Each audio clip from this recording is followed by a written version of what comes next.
চলন্ত ট্রেনের বাসে জীবনের কথা ভাবলে এক অদ্ভুত অনুভূতি জেগে ওঠে।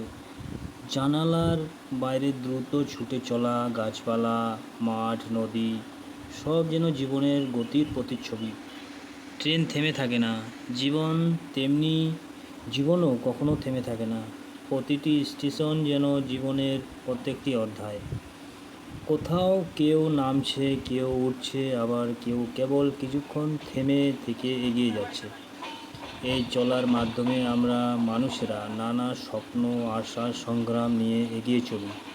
ট্রেনের কামরায় অপরিচিত মানুষদের সঙ্গে কয়েক মুহূর্তে আলাপও কখনো গভীর শিক্ষা দিয়ে যায়। কেউ নিজের গল্প শোনায়, কেউ নীরবে জানালার বাইরে তাকিয়ে থাকে। ঠিক তেমন জীবনের আমরা সবাই নিজেদের মতো করে পথ চলি। চলন্ত ট্রেন আমাদের শেখায় ধৈর্য ধরতে, অপেক্ষা করতে, সামনে এগিয়ে যেতে। কখনো ট্রেন দেরি করে, কখনো গতি বাড়ায়। তেমনি জীবনেও কখনো বাধা আসে, আবার কখনো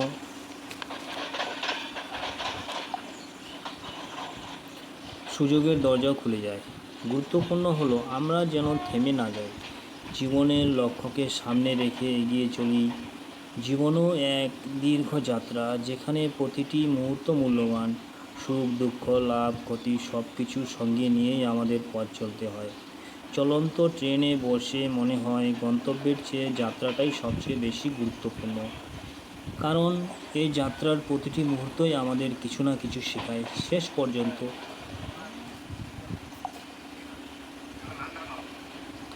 পর্যন্ত ট্রেন নির্দিষ্ট গন্তব্যে পৌঁছায়, তেমনি আমাদের জীবনও একদিন তার গন্তব্যে পৌঁছাবে। তাই যতদিন এই যাত্রা চলছে ততদিন প্রতিটি মুহূর্তকে উপভোগ করা, শেখা ও সামনে এগিয়ে যাওয়াই আমাদের আসল কাজ।